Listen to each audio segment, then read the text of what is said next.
చేరవచ్చినటువంటి దేవుని దాసులకు,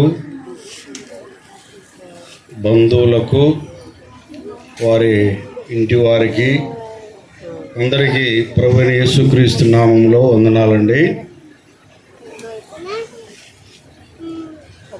ఈ దినంలో దేవదాసన్న సమాధికి మీరందరూ ఎంతో ప్రేమతో వచ్చినారని నేను నమ్ముతూ ఉన్నాను. మరి ఇక్కడ తన దాసుడు దేవదాసు గారు నా సాయంకాలం 7 గంటలప్పుడు దేవుని సన్నిధికి వెళ్ళిపోయినాడు. నేను ఉదయం చిన్న కుమారుడు తిమోతి, సార్ కర్నూలుకి తీసుకొని వచ్చినాము అంటే, ఎట్లుంది కండిషన్ అంటే, చాలా ఇబ్బంది ఉంది, డాక్టర్లు మీరు ఇంటికి తీసుకోండి అని చెప్పినారు అంటే, సరేలే ఇంక అక్కడనే ఉంచండి అని చెప్పినాడు. మళ్ళీ రాత్రి సాయంకాలం ఆయన చనిపోకముందు అర్ధగంట ముందు నాకు ఫోన్ చేసి, సార్ డయాలసిస్ చేయమని చెప్పినారు అన్నాడు. డయాలసిస్ అంటే ఆయన రక్తం అంతా మారిపోయింది, ఆ రక్తాన్ని శుద్ధి చేసి మళ్ళీ లోపలికి పంపాలి, దాన్ని డయాలసిస్ అంటాం. ఆ డయాలసిస్ చేయాలంటే నేను అనుకున్నాను, ఈ స్థితిలో ఆయనకి డయాలసిస్ చేస్తే ఆయన తట్టుకుంటాడా అని. అప్పుడు నేను అన్నాను, యాకోబు ఏమన్నాడంటే వద్దన్నాడు సార్ అన్నాడు. అట్లయితే వదిలిపెట్టండి అన్నా. ఒక అర్ధగంటకే సార్ నాయన దేవుని సన్నిధికి వెళ్ళిపోయినాడు అన్నాడు. దేవునికి స్తోత్రం కలుగును గాక. దేవుడు ఇంతకాలం దేవదాసు గారిని ఇక్కడ ఉంచినారు. మరి నేను అనేక సార్లు చెప్పినాను, దేవదాస్ అన్న నాకంటే ముందు యేసుదాస్ సార్కి పరిచయం, ఆయనే నాకు ఈయన పరిచయం చేసినాడు. నేను ఆయనను మాట్లాడమంటే నేను మాట్లాడలేను సార్, నాకు చేత కాదు అన్నాడు. కాబట్టి ఆయన బదులు నేను మాట్లాడుతున్నా. ఒకసారి నేను ఇద్దరం వచ్చినప్పుడు ఆ మారమ్మ గుడి దగ్గర కూర్చొని ఉన్నాడు. బాగా ఇంత పెద్ద గడ్డం ఉంది. ఆయన చూసేపాటికి నాకు ఒక రకంగా అనిపించింది, మరి ఈయన ఇట్లా ఉన్నాడు కదా అబ్బా అనుకున్నాను. కానీ దేవుని యొక్క వాక్యానికి లోబడి యేసు ప్రభువును నమ్ముకున్నాడు, ఆయన సాక్షిగా జీవించినాడు. 1997లో ఆయన బాప్తిసం తీసుకున్నాడు. ఆయన బాప్తిసం తీసుకున్న రాత్రి ఇక్కడ ఒక మీటింగ్ జరిగింది. ఇక్కడ కాదు, అక్కడ వాళ్ళ పాతింటి దగ్గర కదన్నా. అక్కడ సాయంకాలం మరి దాదాపు 8 గంటలకు మొదలుకొని రాత్రి 12 వరకు మరి మేమందరం కలుసుకొని దేవుని స్తుతించి వాక్య పరిచయం చేసినాం. ఆ తర్వాత ఉదయమే బాప్తిసం తీసుకోవాలి. మరి నేనేమో గవర్నమెంట్ ఉద్యోగిని, మరి ఉదయాన్నే నేను డ్యూటీకి హాజరు కావాలి. 5 గంటలకే లేచి యేసుదాస్ సార్కి చెప్పి, అన్న మీరు బాప్తిసం ఇవ్వండి, నేను వెళ్ళిపోతాను అన్నాను. వెళ్ళిపోయినాను, బాప్తిసం ఇచ్చినాడు. ఆ దినము నుంచి నిన్నటి వరకు సహోదరుడు నమ్మకంగా జీవించినాడు. ఈయన ప్రభు కోసమై చాలా తీవ్రత కలిగిన వాడు, అనగా దేవుని పని చేయాలనే ఒక పట్టుదల కలిగిన వాడు. మరి ఆయన ప్రభువును నమ్మినటువంటి ఆ సంవత్సరం నుంచి ప్రతి సంవత్సరం ఇక్కడ కూడికలు పెట్టినాడు. అనేక మంది దేవుని దాసులను పిలిపించి అందరూ వాక్యం వినాలా, ఈ చుట్టుముట్టు గ్రామాల్లో ఉన్న ప్రజలందరూ దేవుని తెలుసుకోవాలి అనే ఒక తపన కలిగిన వాడు. తన దగ్గర డబ్బులు లేకపోయినా కానీ, సార్ ఇలాగ చేస్తున్నాం ప్రార్థన చేయండి అనేవాడు. మరి దేవుడు ఆయనకి అట్లాగే తోడుండి ఏ కొరత లేకుండా ఆయన సువార్తను తన దాసుని ద్వారా ప్రకటింపజేసినాడు. మరి ఇలాగా ఆయన గురించి చెప్పాలంటే చాలా విషయాలు ఉన్నాయి. ఆయన దేవుడు తన రాజ్యానికి పిలుచుకుంటున్నాడు. మరి ఆయన పిలుచుకునేటప్పుడు ఇట్లా జరిగింది అట్లా జరిగింది అని మనం ఏం చెప్పుకుంటున్నాం, కానీ అవన్నీ మన ఊహలే. కానీ దేవుని తలంపు వేరే ఉంది. కాబట్టి ఆయన నిడదినములో దేవుని రాజ్యానికి పోవాలని దేవుడు సంకల్పించినాడు. అలాగ జరిగింది. మనం కూడా అందరూ పోవాల్సిందే. కాబట్టి ఇక్కడ చేయనటువంటి అందరము ఒకసారి గుర్తు చేసుకొని, దేవదాసన్న గారు ఎలాగా దేవుని రాజ్యానికి పోయినాడు అట్లా పోవాల్సిందే. కాబట్టి ఆయన ఈ సంవత్సర కాలం అంతా శరీర సంబంధమైన బాధలు చాలా అనుభవించినాడు. ముళ్ళు తొక్కి ఒక బాధ, హార్ట్ అటాక్ వచ్చి ఒక బాధ, తర్వాత ఈ బీపీతో ఒక బాధ, షుగర్తో ఒక బాధ, ఇట్లా చాలా బాధలు పడుతూ వచ్చినాడు. 3 నెలలు ఉండంగా ఆయన గంజి తాగినాడు. నేను అప్పుడు అనుకున్నాను, ఈయన అన్నం విడిచిపెట్టి గంజి తాగుతున్నాడంటే దేవుడు దగ్గరికి పిలుచుకునే దానికి సమయం వచ్చింది అని అనుకున్నాను. మరి 5 రోజుల నుంచి మరి కళ్ళు చూపు లేదు, మాటలు లేవు. ఇలాగా మరి దేవుడు ఆయన చేసి తన రాజ్యానికి పిలుచుకున్నాడు. అందుకు మనమందరం సంతోషించాలి. ఆయన మాదిరిగా మనం కూడా ఉండాలి. ముఖ్యంగా వాళ్ళ ఇంటి కుమారులు, కోడళ్ళు మరి దేవదాసు గారు ఎలాగా సాక్ష్యం కలిగి ఉన్నారో అలాంటి సాక్ష్యం కలిగి ఉండాలా. మరి నేను కూడా వ్యక్తిగతంగా మరి వాళ్ళ కుమారులకు మరి వారి కోడళ్లకు నేను మాటిస్తున్నాను. దేవదాసన్న గారు ఉన్నప్పుడు నేను ఎట్లా సహకరించినానో మరి వాళ్ళకు కూడా సహకరిస్తానని, వారు అలాగే మరి ఈ ప్రాంతంలో నమ్మకమైన బిడ్డలుగా జీవించాలని నేను వారికి తెలియజేసుకుంటున్నాను. మరి ఇక్కడ వచ్చినటువంటి వారందరం కూడా దేవదాసన్న యొక్క జీవితాన్ని గుర్తుపెట్టుకొని మనం కూడా దేవుని సువార్త ప్రకటించేదానికి తీవ్రత కలిగిన వారమై, నమ్మకమైన వారమై మరి జీవించాలి. ముఖ్యంగా ఆయన తన కుటుంబీకుల గురించి ఎక్కువగా ఆలోచన చేసినాడు, వారు ఎక్కువగా ప్రేమించినాడు, వారి కోసమే చాలా శ్రమ పడినాడు. అలాగా ఆయన అనేక మందికి సువార్త ప్రకటించి మరి ధన్యుడైపోయినాడు. అందును బట్టి నేను దేవుని స్తుతిస్తుంటున్నాను. మరి త్వరలో మరి మనం సమాధి కార్యక్రమానికి వెళ్ళాలి. ఎందుకంటే రేపు కొత్త సంవత్సరం మరి చాలా కార్యక్రమాలు ఉంటాయి. దేవుని దాసులు ఎంతోమంది వచ్చినారు. మరి నాకు చాలామంది చెప్పినారు, సార్ తొందరగా ముగిస్తే మంచిది అన్నారు. కాబట్టి 1 గంటకి మరి సమాధి తోటకి బయలుదేరడానికి సిద్ధపడుతున్నాం. కాబట్టి ఈ విషయాన్ని గుర్తుంచుకోవాలని మరి దేవదాసుని విడిచినటువంటి సతీమణి గారి కోసము, వారి 3 కుమారులు, కోడళ్ళు, వాళ్ళ చిన్న పిల్లల కోసమై మనం ప్రార్థన చేయాలని ప్రభుపేట మీకు అందరికీ మనవి చేస్తూ ముగిస్తున్నాం. ఈ సమయంలో మరి కొన్ని పనులు పక్కన పెట్టి దయచేసి సహోదరుడు యాకోబు, మరి సంపత్తు, అలా ఉన్న తిమోతి గారు ఇక్కడ ఎదురుగుంటే మంచిదని నేను ప్రభుపేట మనవి చేస్తున్నా. దయచేసి ఇట్లా ఉంటే మంచిది. యాకోబు గారు మీరు ఎక్కడున్నా ఈ 5 నిమిషాలు కొంచెం, సంపత్ గారు కూడా మీరు ఇట్లా ఉంటే మంచిది. ఇట్లనో ఉండండి. 1 కొరింథీ పత్రిక 6వ అధ్యాయము 19వ వచనం. దయచేసి బైబిల్ ఉన్న వారు త్వరగా సహాయం చేయండి. 1/2 గంటనే ఉంది, 1 గంట కల్లా ఇక్కడ నుంచి కదలాలని పెద్దలు చెప్పారు. వెనకే కాదు, గిట్ రండి, ముందుకు రండి. ఇది యాకోబు ఎక్కడున్నావు? యాకోబు మీరు కొన్ని 5 నిమిషాలు పని వదిలిపెట్టి ఇక్కడ రండి.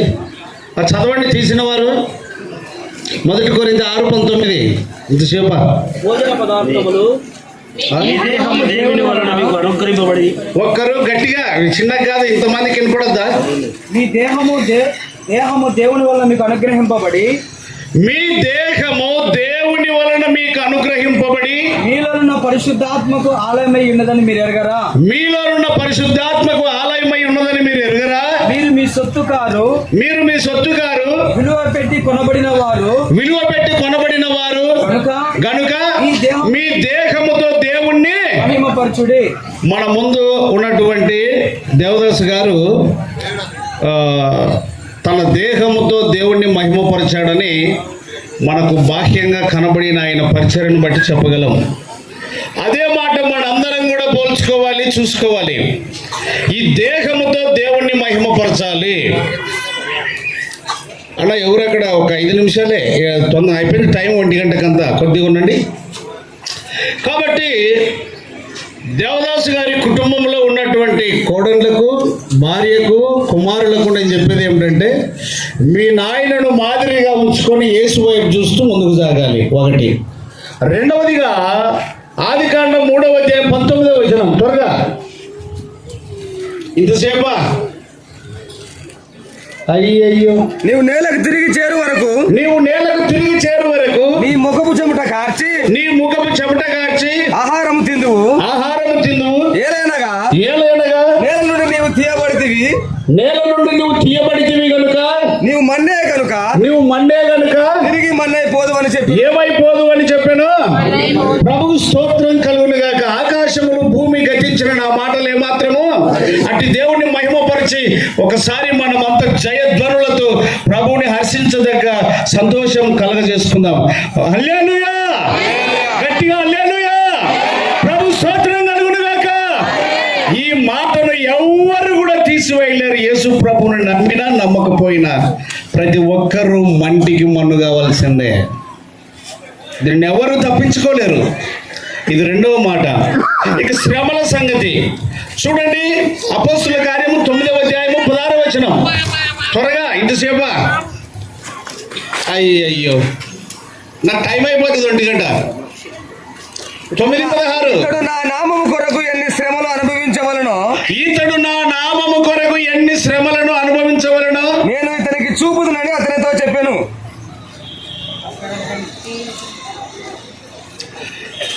ఈతడు నా నామము కొరకు ఎన్ని శ్రమలను అనుభవించవలనో నేను ఈతనికి చూపెదను అని ఆ సందర్భంలో మాట్లాడాడు. అంత ఆ వివరణ ఇవ్వడానికి వల్లపడదు, సమయం లేదు కాబట్టి నేను చెప్పగలుగుతున్నా.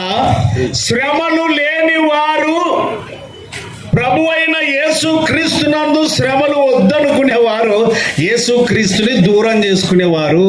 చప్పట్లు కొట్టండి ఒకసారి.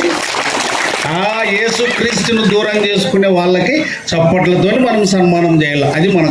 కనుక ప్రియ దేవుని బిడ్డలారా, ప్రస్తుత దినాలలో ప్రభు అయిన యేసు క్రీస్తు శ్రమ పడడానికి వచ్చాడు ఈ లోకంలో మన కొరకు.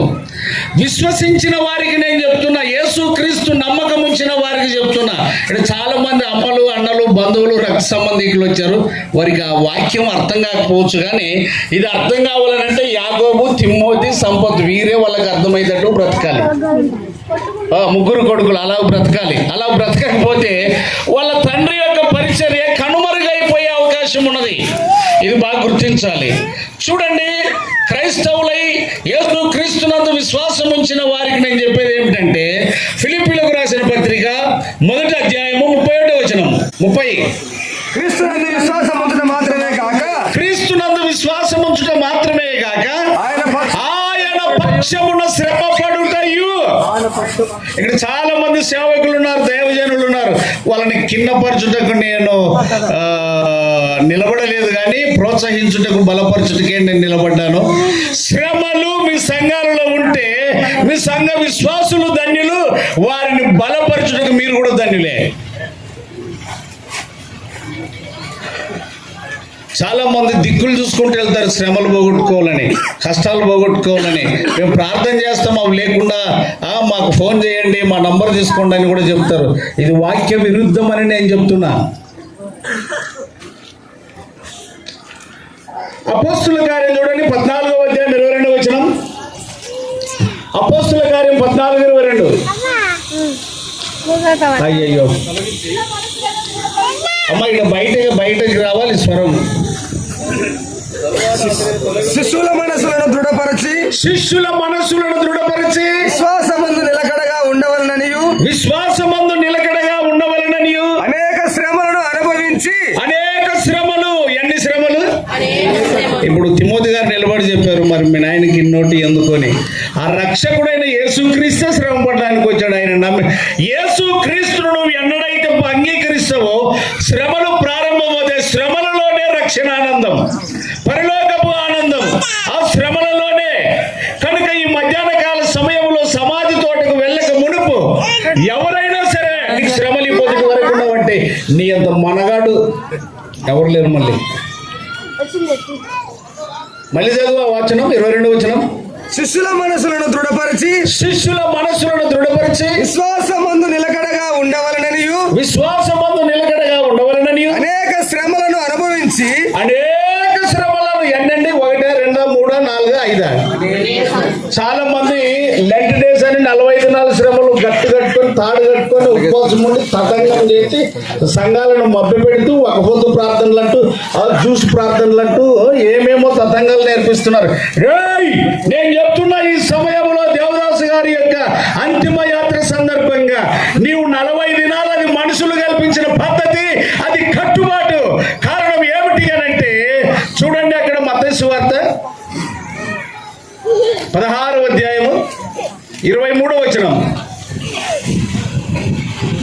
అయితే ఆయన పేతురు వైపు తిరిగి సాతానా, నా వెనుకకు పొమ్ము. అవును, నీవు నాకు అభ్యంతర కారణమై ఉన్నావు. నీవు మనుషుల సంగతులనే తలంచుచున్నావు గాని దేవుని సంగతులను అంటే పైనుంచి కనుక మనం వచ్చినట్టు ఒక రెండు వచనాల ముందు నుంచి వస్తే ప్రభు ఆ మాటలు చెప్పాడు, చదువు. అప్పటి నుండి తాను యెరూషలేమునకు వెళ్ళి పెద్దల చేతను ప్రధాన యాజకుల చేతను శాస్త్రుల చేతను అనేక హింసలు పొంది చంపబడి 3వ దినమున లేచుట అగత్యమని యేసు శిష్యులకు తెలియజేయ మొదలు పెట్టగా పేతురు ఆయన చేయి పట్టుకొని యేసయ్య చేయి పట్టుకొని ప్రభువా అది నీకు దూరం అగ్గాక అని అది నీకెన్నడూ కలగదని అట్లాంటిది నీకు వద్దని ఆయనను గద్దింపసాగను. ఇంకా అదే ఇప్పుడు చదివిన వచనం. అయితే ఆయన పేతురు వైపు తిరిగి సాతానా వెనుకకు పొమ్ము, నీవు నాకు అభ్యంతర కారణమై ఉన్నావు. నీవు మనుషుల సంగతులనే తలంచుచున్నావు గాని అవును దేవుని సంగతులను తలంపక ఉన్నావని పేతురుతో చెప్పాను. దేవుని మహిమ నీ నుండి బయటికి రావాలి అనుకుంటే విశ్వసించిన వారి నుంచి ఆ దేవుడు మహిమ కలిగిన దేవుడు అని నీవు విశ్వాసమందు నిలకడగా నీ శ్రమలలోనే ప్రభు కొరకు నిలవాలి. అట్టి వారిలో పాత నిబంధన గ్రంథంలో షడ్రక్ మెషక్ అబేద్నెగోలు తప్పించుకోలేదే. ప్రార్థన చేయమని ఏ సేవకునికి ప్రార్థన చేయలేదే. మేము మీకు స్పాన్సర్ చేస్తాము, ఆ డబ్బులు పంపిస్తాం, మా కొరకు ప్రార్థన చేయండి, చాలా కష్టం. నేనైతే చెప్తానండి, అయ్యా మాకు శ్రమలు ఎంత పెడితే అంత మేలు, నీకు దూరంగా. నేను ఆ బడిలోనే ఉన్నాను, ఆ క్లాసులోనే ఉన్నాను, మంచి యవ్వనంలో నుంచి. ప్రియ దేవుని బిడ్డలారా, ఆలోచించండి. దానియేలు భక్తుడు ముమ్మారు ప్రార్థన చేస్తూ వచ్చాడు, మరణమును ఎదుర్కొన్నాడు. కనుక ఈ మధ్యాహ్న కాల సమయంలో మనం గుర్తించవలసింది ఏమిటి అని అంటే, మన ప్రభువే శ్రమ పడుటకు పుట్టాడు.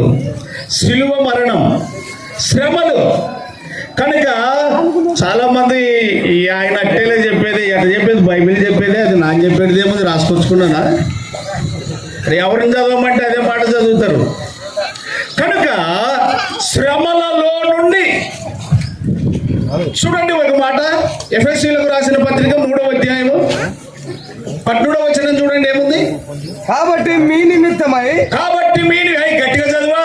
కాబట్టి మీ నిమిత్తమై అందరూ వినండి, రండి మేము ప్రార్థన చేస్తామని వాళ్ళకు ప్రార్థన జీవితం లేకుండా చేస్తారు చాలా మంది. యాకోబు పత్రికలో అంటాడు, మీలో ఎవరికైనా శ్రమ వస్తే ఏం చేయాలి? ఎవరు చేయాలి? ముందు అతను చేసుకోవాలి. నెక్స్ట్ ఎవరు చేయాలి? సంఘ పెద్దలు చేయాలి. సిగ్గు తప్పిన సంఘ పెద్దలు ఉన్నారు సంఘాలలో. ఎక్కడన్నా వాని ఏ బాబా గుద్దిపోతారా, నొప్పులు ఉన్నాయి, అవి పోండి. ఆడైతే పొద్దుముక్కులు ఉండొస్తారు కానీ సంఘంలో 1 గంట ప్రార్థనలు పెడితే వానికి పని ఉండదా? బయటికి పోయి అయితే ఆడ జరుగుతుంది. ఏం మీ ఊర్లో జరగకూడదా? మందిరం లేదా? ప్రభు లేడా? చదువు మాట మళ్ళీ ఏమంటాడు? కాబట్టి మీ నిమిత్తమై నాకు వచ్చిన శ్రమలను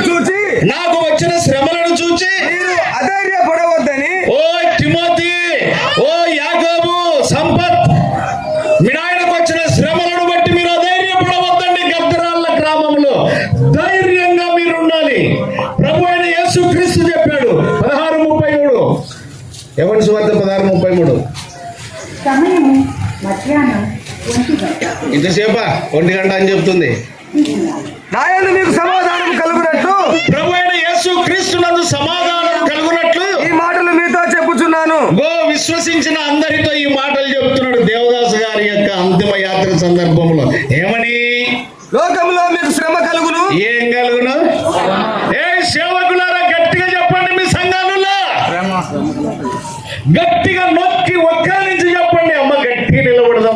కొరకనే. ఇంకా ఏమంటాడు? లోకంలో మీకు శ్రమ కలుగును, అయినను ధైర్యము తెచ్చుకొనుడి. ఏం తెచ్చుకోవాలి? అదే తిమోతి గారు ఇది ఉన్నామని చెప్తాడు కదా. నాకే టీచింగ్ పోవాలా, బైబిల్ క్లాసులు పోవాలా అని కనుక అనుకుంటే మీ నాయన పరిచర్య కనుమరుగైపోతుంది. నడుంగట్టాలి నువ్వు. తండ్రి యొక్క పరిచర్య వ్యర్థం కాకూడదంటే మీ నాయన ముగింపు నీవు మరలా ప్రారంభించాలి.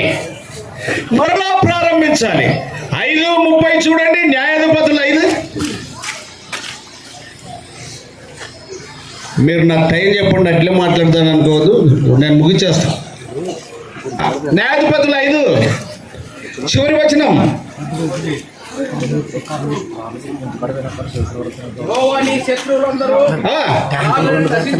గట్టి చదువు కొంచెం లేచి. అలాగుననే నశించెదరు, ఆయనను ప్రేమించువారు బలముతో ఉదయించు. కనుక మీ ముగ్గురు ఈ గద్దరాల గ్రామంలో అనేక మాటలు, తిట్లు, హింసలు చివరి దాకా ఎలాగో మీ నాయన పోరాడినారో ఆ పరిచర్యని మీరు బ్రతికించాలని నేను చెప్తున్నా. బలముతో ఉదయించు సూర్యుని వలె ఉందరు అని మీరు మండుచు ప్రకాశిస్తూ ఉండాలి. నేను ఇక్కడ వచ్చిన వారందరికీ చెప్తున్నా, మన పరిస్థితులు ఎలాగొచ్చిన శ్రమలు అనుభవించాల్సిందే. అది మనకు ఒరిజినల్ సర్టిఫికేట్, రిజిస్టర్ కూడా. మనం వీళ్ళందరి కొరకు ప్రార్థించాలి, వీళ్ళను బలపరచాలి, వీళ్ళను ప్రోత్సహించాలి. అందుకొరకే సామెతలు 4:18లో ఇంకో మాట ఏమని ఉన్నది చూడండి. సామెతలు 4:18. ఇంతసేపా పట్టపగలకు వరకు వేకువ వెలుగు తేజరిల్లునట్లు నీతిమంతుల మార్గము అంతకంతకు ఏమవును. ప్రభు స్తోత్రం కలుగును గాక. చప్పట్లు కొట్టండి ఒకసారి. ఆమేన్. అయి కొట్టు చప్పట్లు చేతులుంటే ఇంటికాడ పెట్టి వచ్చింది ముగించుకో. ఆమేన్. ఆగండి, మరలా చదువు నాయన, బాగానే చదువు గట్టిగా. పట్టపగలకు వరకు వేకువ వెలుగు తేజరిల్లునట్లు నీతిమంతుల మార్గము అంతకంతకు తేజరిల్లును. అందుకొరికే తిమోతి గారికి, యాకోబు గారికి, సంపత్ గారికి చెప్తున్నా. నాకేమో నానేం కూలి పోయి నానేమి అడంటాడుని నువ్వు ఎడండు, కానీ తిమోతికి సపోర్ట్గా ఉండాలి మీరు. యాకోబు కానీ నువ్వు కానీ ఏమంటుంది? Okay sir. ఓకే అంటే ఇంగ్లీష్ రాదంటే సరే సార్. రైట్. యోహాను సువార్త 5:35 చూడండి. యోహాను సువార్త 5:35. ఇంతసేపు త్వరగా ముగిస్తాం, 10 నిమిషాలు అంటారు. యోహాను సువార్త 5:35. మండుచు ప్రకాశించుచున్న దీపమై ఉండెను. మాతడు మండుచు ప్రకాశించుచున్న ఏమై ఉండెను? మండుచు ఉండాలి. గద్దరాలలో దేవదాస్ గారి కుటుంబంలోని కుమారులు ఈ యవ్వన కాలంలో 50 సంవత్సరాల క్రితం నా హృదయంలోనికి వచ్చిన ఒక బలమైన వాక్యాన్ని నేను మీకు పరిచయం చేస్తున్నా. విలాప వాక్యం 3:27 చూడండి. 50 సంవత్సరాల క్రిందట వచ్చింది, ఇప్పటి వరకు పక్కకు పోలేదు అది అసలు. అయ్యా, విలాప వాక్యం 3:27 ఏజ్కేలు 20 మధ్యలో ఉంటుంది. యవన కాలమున కాడి మోయట నరునికి మేలు. ఓ తిమోతి, పౌలయ్య గారికి తిమోతి కన్న కుమారుడు లహాకరికి పరిచర్యను అప్పగించి వెళ్ళిపోయాడు. కనుక దేవదాస్ గారి కుమారుడు ఇదివరకే చెప్పావు, మా నాన్న నాకు ఎంతగానో ప్రోత్సాహం ఇచ్చాడని. ఆ పరిచర్యను బ్రతికిస్తే, ఆ పరిచర్యను ముందుకు తీసుకొని వెళితే ఈ పరిసర ప్రాంతం అంతా దేవదాసు గారి నోటి నుండి వచ్చినటువంటివి ఇంకా దాచబడిన ఆత్మలు ఎన్నున్నాయో. కాబట్టి నేను చెప్తున్నా, నువ్వు మండుచు ప్రకాశిస్తూ ఉండాలి, నీ దీపం మారిపోకూడదు. యాకోబు గారికి చెప్తున్నా, తమ్మునికి ప్రోత్సాహకరంగా ఉండాలి. చూడండి లూకా సువార్త 12:35. ఇంతసేపా మీ నడుములు కట్టుకొని ఉండుడి. మీ దీపము వెలుగుచుండనీయుడి. మీ దీపములు ఏమి చేయనుండనీయుడి. ఏమి చాలా దీపాలు ఆరిపోయినాయి. ఏం రిమోట్ సిస్టమ్, పాడాలంటే పాడాలా, కుసనాలంటే కుసనాలా. మనకు అట్లాంటి బోధకులు అలవాటు అయిపోయినారు కాబట్టి అంతనే జరిగిపోయేది. మంట, వేడి తప్పకుండా ఉండాలి. బాగా చూడండి, లేవియా కాండం 6:12 చూడండి త్వరగా. లేవియా కాండం 6:12 ఇంతసేపా. బలిపీఠం మీద అగ్ని మండుచున్న వలెను. ఈ నీళ్ళలో తాగప్ప నాయన. బలిపీఠము మీద అగ్ని మండుచుండవలెను. బలిపీఠము మీద అగ్ని మండుచుండవలెను. అది ఆరిపోకూడదు. అది ఆరిపోకూడదు. ప్రతి ఉదయమున యాజకుడు దాని మీద కట్టెలు వేసి, ప్రతి ఉదయమున యాజకుడు దాని మీద కట్టెలు వేసి, దాని మీద దహన బలి ద్రవ్యము ఉంచి, దాని మీద దహన బలి ద్రవ్యమును ఉంచి, సమాధాన బలియగు పశువు క్రొవ్వును దహింపవలెను. ఇంకా బలిపీఠం మీద అగ్ని నిత్యము మండుచుండవలెను. నిత్యము. తిమోతి, యవనస్తుడు చాలా జాగ్రత్త. పక్కకుంటున్నాడు ఆయన. కళ్ళ నిండా అయిపోయినావు, కండలు కరిగిపోయి. మీ నాయన ఒక్క కాలుతోనే కింద మీద పడుకుంటూ చివరి దాకా పరిచయం చేశాడు. మీ నాయన్ని పొగిడేది ఏం లేదు, ఆయన పరిచయం మీకు తెలుసు. నిలవబడి ఇది వరకు ముందే చెప్పావు, మా నాన్న నన్ను ఎంతగానో చివరి వరకు చెయ్యి విడవలేదు అని చెప్పేసి. కనుక ఈ మధ్యాహ్న కాలం నాయన యొక్క అంతిమ యాత్రలో చెప్తున్నా, ఎవరైనా కలవరు పెట్టేవారుంటే, ఎవరైనా మిమ్మల్ని భ్రమపరిచేవారుంటే అందరికీ కూడా చెప్తున్నా యేసుక్రీస్తు నామములో, ఇది వరకు నేను ఈ రీతిగా ఉండడానికి కారణం ఓన్లీ వన్ బైబిల్. బైబిల్తో నిత్యము నాకు సంబంధం ఉన్నది. కుటుంబంతో సంబంధం ఉంది కానీ లేనట్టుగానే ఉన్నాను. భార్యతో సంబంధం ఉంది కానీ లేనట్టుగానే ఉన్నాను. తండ్రితో సంబంధం ఉంది కానీ లేనట్టుగానే ఉన్నాను. వాక్యముతో సంబంధం, బ్రతికించే వాక్యము, నెమ్మదినిచ్చే వాక్యము, దీపమై ఉన్న వాక్యము. తిమోతి, వాక్యాన్ని ఇడవద్దు. అవసరమైతే యాకోబును బలపరచాల్సింది నువ్వే చిన్నోడైనా. తిమోతి చెప్తున్నా, తల్లిని బలపరచాలి, వదిన గారిని బలపరచాలి, నీ భార్యను బలపరచాలి. ఎవరైనా మీ నాయనట వాయి ఏం దేవుడు అంటే కూడా వాళ్ళకు ధైర్యం చెప్పాలి. సంపత్తును బలపరిచే బాధ్యత నీ మీద ఉన్నది. ఈ పరిచర్య అది నిలబడి ఉండాలి అని అంటే నువ్వు తప్పనిసరిగా మండుతూ ప్రకాశించుచున్న దీపమై ఉండాలి. కనుక ప్రభునందు ప్రియులారా, చివరి మారిగా నేను ఏం చెప్తున్నానంటే ధైర్యంగా ఉండండి. యెహోషువ గ్రంథం 1వ అధ్యాయం 8వ వచనం. యెహోషువ గ్రంథం 1:8. ఈ ధర్మశాస్త్ర గ్రంథమును నీవు బోధింపక తప్పుకోకూడదు. ఇంకా దానిలో వ్రాయబడిన వాటన్నిటి ప్రకారము అవును ఇంకా చేయుటకు నీవు జాగ్రత్త పడినట్లు దివారాత్రములు దాన్ని ధ్యానించిన ఎడల నీ మార్గమును వర్ధిల్ల చేసుకుని చక్కగా ప్రవర్తించదు. నీ మార్గము, దేవదాసు గారు ప్రారంభించిన మార్గం, సత్య మార్గము, జీవ మార్గం. సత్య మార్గము, జీవ మార్గం, రాజీ లేని మార్గం. కనుక దీన్ని కొనసాగించుటకు దేవుని యొక్క వాక్యాన్ని నిత్యం మీరు ధ్యానిస్తూ ఉండాలి. ఒకటి ఇంకో మాట చెప్తుంది, ఇక్కడ వచ్చిన వాళ్ళందరికీ యాయా ఊర్ల కన్నా ప్రార్థన చేయించుకొని రోగాలు పోగొట్టుకునేటోళ్ళకు దేవదాస్ శేఖర్ అంతిమ యాత్ర సందర్భంలో చెప్తున్నా, సంఘములోనే మగ్గండి, సంఘములోనే శ్రమలలో నలగండి. సంఘ పెద్దలు ఉంటే వాళ్ళు ఉంటే ఉండని, లేకపోతే లేదు. మాకు ప్రార్థన చేస్తారా లేదా రోగాలు పోయితే అట్లని గట్టిగా అడగండి. కనుక బాగా గుర్తుంచుకోండి, దేవదాస్ గారికి వచ్చిన శ్రమలేదు కొత్తవి కావు. ప్రభు మార్గంలో అతడు వెళ్ళిపోయాడు. మనం బాధపడాల్సిన పని లేదు. ఆదికాండం 3:19 చదువుకున్నాం. రెండవదిగా 1 కొరింథీ 6:19 ప్రకారంగా తన దేహంతో దేవుణ్ణి మహిమపరిచాడు. ఇక కలిగిన కుటుంబానికి నేను చెప్తున్నా, ధైర్యంగా ఉండండి. అందరూ సేవకులందరూ ఉపాధి చదవండి. 16:33 యోహాను సువార్త 16. అందరూ దద్దరిల్లాలి ఈ సభ. యోహాను సువార్త 16:33. స్టాండింగ్. అందరూ లేచి నిలబడండి, నిలబడండి. ఖచ్చితంగా నీకు అప్పుడే గట్టిగా చదివేకొచ్చేది. యోహాను సువార్త 16వ అధ్యాయం 33వ వచనం గట్టిగా చదవాలి. ఓకే, గట్టిగా.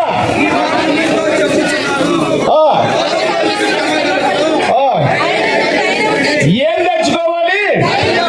ఈ కుటుంబమే కాదు, మనం కూడా ఏం తెచ్చుకోవాలి? అట్టి కుప్ప దేవుడు మనకు అనుగ్రహించాడు. ఇంకేం అనుగ్రహించగా అట్లే దినాలు మారుకుంటే అట్లే మాట్లాడాలి. సజ్జి మాట ఇచ్చినా ఆయన అంతే. నువ్వు సాగిపోవాలి. అధ్యక్షుల వారికి సమయాన్ని అప్పగిస్తున్నా.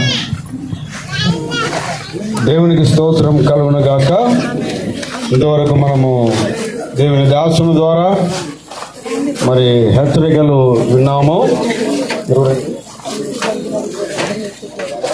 మంచిదండి. సమాధి పెట్టే ముందుకు తీసుకురండి. ఈ సమయంలో మరి దేవుని దాసుడు మరి ఇమ్మానుయేల్ సార్ గారే ప్రార్థన చేయాలని నేను మనవి చేస్తుంటున్నాను.